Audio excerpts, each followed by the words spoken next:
It applies to so many things, actually. When my mother passed away on my 65th birthday 7 years ago, I thought I had done all the right things. I'd had those conversations, and we had, resolved anything left that needed to be resolved, I thought. And yet I was so deeply disquieted, like there was some urgent thing, like something festering on me, and I couldn't find out where the wound was.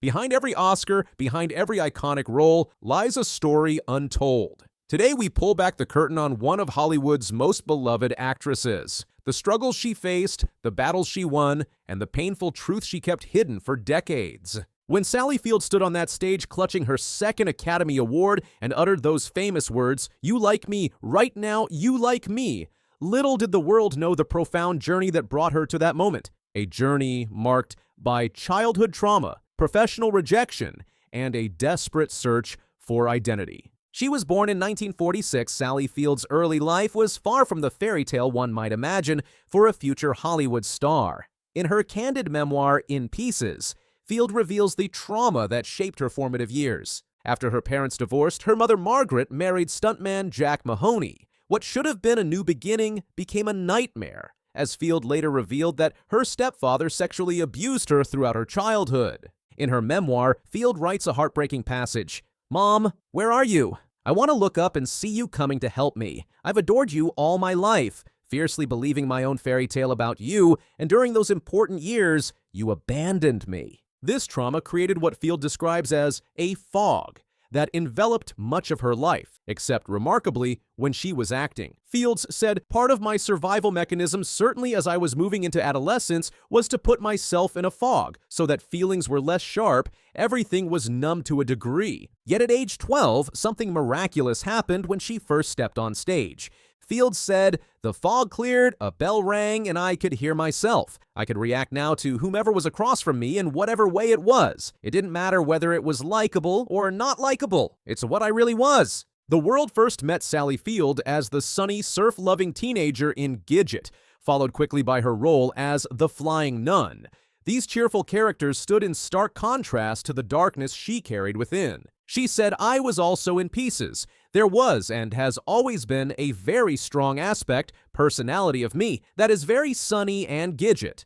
I love her. She was incredibly important to me and still is. That aspect of me is joyous and gleeful and finds fun in things. Yet there are aspects of me that aren't that are dark and sad and furious." But the industry quickly typecast her. After The Flying Nun ended, Hollywood slammed its doors. After the Gidget Flying Nun world was over, they wouldn't let me in a door. It wasn't that I would fail an audition, I couldn't get on a list. This is where Sally Field made a crucial decision that would change everything. Instead of blaming others for her career obstacles, she looked inward. If you start blaming other people, then you give away all your power. You have to always be the one that has the power. You always have to feel, "I have to get better. It lies here with me." So, she fought. She studied. She clawed her way back into an industry that had written her off. The Oscar moments that still haunt us. In 1980, Sally Field won her first Academy Award for her role in Norma Ray.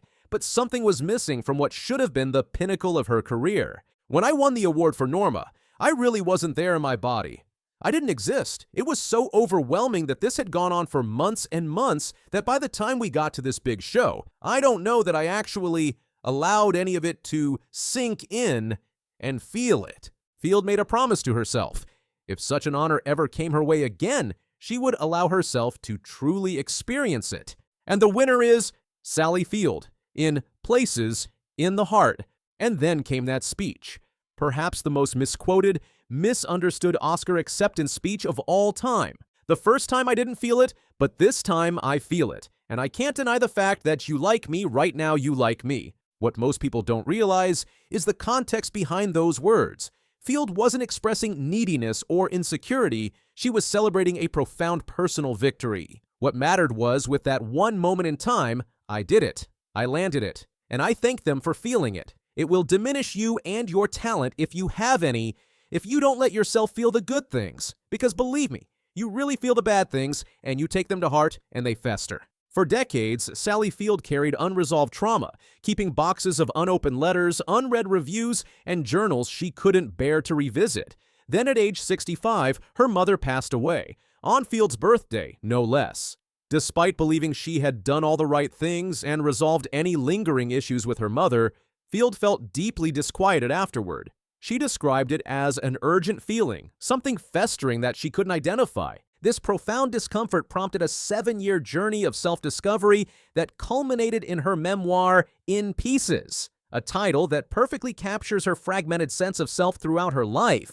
Field embarked on this writing process without a publisher or deadline, driven purely by her need to understand herself. She felt compelled to dig through the pieces of her life, arrange them before her, and finally see the complete picture they formed. What emerged from those 7 years of intensive self-examination was transformative. As her son Sam eventually pointed out, she had become a fundamentally different person. Through the writing process, Field gradually incorporated the reality of her own history and accomplishments. Where before she had seen her achievements as temporary, like water drizzling through a cracked cup, she finally recognized their permanence and her worth. The feeling of failure that had haunted her throughout her career had simply vanished. Today, Sally Field stands as not just a 2-time Oscar winner and beloved actress, but as a testament to resilience. Her journey from a traumatized child, lost in a mental fog, to an empowered woman who owns her story, demonstrates the healing power of art.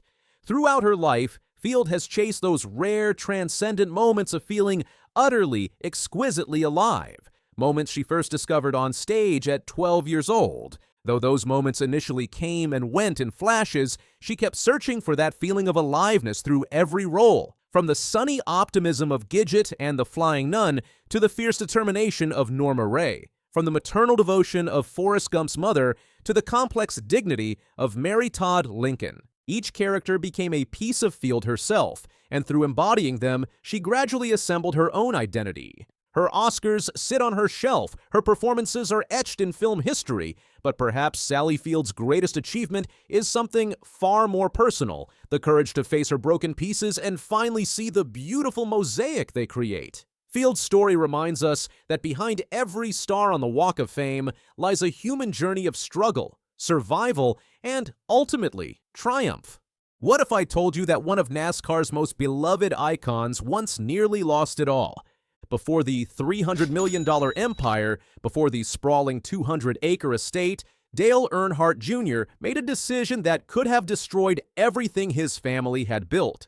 Today, we're pulling back the curtain on the untold financial journey of NASCAR's favorite son, revealing the high-stakes gambles, silent struggles, and brilliant business moves that racing fans have never heard before. While millions watched him dominate the track, nobody saw the financial chess match playing out behind the scenes. By the end of this expose, you'll understand why Dale Jr.'s greatest victory wasn't won behind the wheel, but in boardrooms and back offices where fortunes are truly made. Growing up as the son of NASCAR legend Dale Earnhardt Sr. came with expectations that would crush most people. What fans don't realize is that Dale Jr. was initially hesitant to follow in his father's tire tracks. In fact, according to insiders, young Dale originally pursued automotive technology not to race, but because he feared he might need a real job if racing didn't pan out. This practical mindset would later become the foundation of his financial empire. Unlike many athletes who squander their earnings, Dale Jr. approached his wealth with the same calculated precision he showed on the track. While collecting trophies on Sundays, Monday through Friday, he was strategically building a business portfolio that would eventually eclipse his racing income. At the height of his racing career, Dale Jr. was pulling in between $25 to $30 million annually, making him NASCAR's highest-paid driver from 2008 to 2015. But here's what the cameras never captured. Dale was reinvesting nearly 80% of his earnings back into business ventures that experts considered extremely risky at the time. The biggest gamble? JR Motorsports, his racing team that initially hemorrhaged money. Everyone thought I was crazy, Dale once confided to a close associate. They said owning a team would bankrupt me. For the first 3 years, the venture operated deeply in the red, with Dale personally covering millions in losses against the advice of financial experts. That decision, which seemed financially reckless at the time, has now become one of his most valuable assets. transforming from a money pit into a cornerstone of his $300 million empire. While fans marvel at his 200-acre Mooresville estate with its go-kart track and collection of vintage cars, few know about Dale Jr.'s strategic real estate investments across the American South. Sources close to the racing star reveal he has quietly amassed over 40 commercial properties in 5 states, many purchased during the 2008 recession when prices bottomed out. Dale saw opportunity when everyone else saw disaster, says a former business partner who requested anonymity. He was buying prime commercial real estate at 30 cents on the dollar while other celebrities were selling their assets in panic. These properties now generate an estimated $15 million in annual passive income, money that continues flowing whether he's on the track or not. When Dale Jr. transitioned from driver to broadcaster, fans viewed it as a natural evolution for the charismatic racer. What they didn't see was the brilliant contract negotiation happening behind closed doors. Industry insiders report that Dale's broadcasting agreement with NBC Sports contains unprecedented profit-sharing clauses tied to advertising revenue that his segments generate. This means that unlike other retired athletes who simply collect a salary, Dale Jr. essentially owns a percentage of the commercial airtime during his segments, a deal structure that has never been replicated in sports broadcasting. Perhaps the most closely guarded secret involves Dale's inheritance following his father's tragic death in 2001. Contrary to public assumption, Dale Jr. did not immediately receive a windfall. In fact, complicated estate planning issues created a financial strain that Dale Jr. never publicly discussed. There were years right after his father's passing where Dale was asset-rich but cash-poor, reveals a longtime family friend. He was worth millions on paper but sometimes struggled with liquidity. This little-known financial pressure forced Dale Jr. to become more financially savvy than most athletes, learning hard lessons about wealth management that would later serve him well. While Dale Jr.'s charitable foundation is well known, what remains hidden is the extent of his anonymous giving. According to those in his inner circle, Dale Jr. has a strict policy about unpublicized donations that often exceed his public charitable work. One former assistant claims that Dale personally covers medical expenses for several families of former racing crew members who fell on hard times, with the strict condition that his involvement never be disclosed. These private acts of generosity reportedly account for millions in annual giving that never appear in public records. While traditional NASCAR fans celebrate Dale's on-track achievements, they're largely unaware of his tech investments that have quietly become some of his most valuable assets. Dale was an early investor in several racing simulation platforms and esports teams, ventures that initially seemed like hobbies but have exploded in value as digital racing has gained mainstream popularity. Dale saw the digital future of racing before most of the industry did, explains a tech entrepreneur who partnered with Earnhardt on a venture in 2015. He understood that the next generation of race fans would experience the sport differently. His foresight led to early investments in technologies that are now standard in racing, positioning him to profit from the sport's digital evolution. Dale Jr. has masterfully leveraged his name and likeness in ways that continue to generate substantial revenue streams. Unlike many athletes who sign away rights for quick paydays, Dale maintains strict control over his personal brand with specific limited licensing agreements that typically include revenue sharing rather than flat fees. This strategy has created what business analysts call perpetual income, money that continues flowing regardless of his active participation in the sport. His merchandise continues to outsell many active drivers years after his retirement. Today, with a net worth of $300 million, Dale Earnhardt Jr. isn't just wealthy by NASCAR standards. He's become one of America's most successful athlete entrepreneurs. Yet despite his financial success, those close to him say he remains surprisingly frugal in certain aspects of his life, still changing the oil in his own cars and negotiating deals personally rather than delegating to an army of agents. As for the future, sources close to Dale Jr. reveal he's quietly assembling a diversified investment portfolio designed to reach the billion-dollar mark within the next decade, a goal that would make him the first NASCAR driver to join the billionaire ranks. The true story of Dale Earnhardt Jr.'s fortune isn't just about inheriting a famous name or winning races. It's about strategic vision, calculated risks, and business acumen that fans rarely glimpse. While they cheered his on-track victories, his greatest achievements may have happened far from public view, in the quiet decisions that transformed racing success into lasting wealth. For a man who made his name turning left at 200 miles per hour, Dale Jr.'s most impressive feat might be navigating the treacherous financial turns that derail so many professional athletes. And that might be his most valuable legacy of all, showing that in wealth, as in racing, it's not just about how fast you go, but how smartly you drive. Hailie Deegan making a name for herself in the racing world, full-time here in ARCA this year. What's the big term plan for you? Man, it's been crazy, just the ARCA series, so many cool tracks that we get to go to, but long term, obviously, the end goal is to make it to the Cup Series, which any racer here, that's their end goal. So I know we all got the same thing in mind, but yeah, it's a work in progress, learning curve. It's going to take time, a lot of development. The roar of engines, the smell of burning rubber, the checkered flag waving in the distance. NASCAR, a world dominated by male drivers for decades. But there's one name challenging the status quo, a name that makes NASCAR executives nervous, a name they'd prefer you didn't look too closely at: Hailie Deegan. At just 21 years old, this California native isn't just breaking records. She's shattering the entire NASCAR paradigm. But her journey to the top hasn't been the fairy tale NASCAR's marketing team wants you to believe. Today, we're pulling back the curtain on what NASCAR doesn't want you to know about Hailie Deegan, the untold struggles, the family legacy they downplay, and the raw determination that threatens to revolutionize the sport forever. Most racing fans know Hailie Deegan as the promising young talent in the Craftsman Truck Series, driving the number 19 Monster Energy Toyota Camry. What they don't know is that Hailie's path to NASCAR was predetermined before she could even walk. Born into motorsport royalty, Hailie's father isn't just any dad, he's Brian Deegan, the motocross legend and co-founder of Metal Militia. NASCAR's carefully crafted narrative often minimizes this connection, preferring to paint Hailie as a self-made prodigy rather than acknowledge the motorsport dynasty she comes from. Why? Because NASCAR thrives on the small-town hero narrative, the notion that anyone from anywhere can make it to the top with enough grit and determination. The reality of racing's dynastic nature doesn't fit neatly into this marketing strategy. What NASCAR doesn't advertise is that by age 7, while most kids were learning to ride bikes without training wheels, Hailie was already dominating dirt tracks. By 8, she had graduated to trophy kart racing. And on her high school graduation day, she skipped the ceremony to compete in a race. This isn't just passion, it's programming. The Deegan family doesn't just race.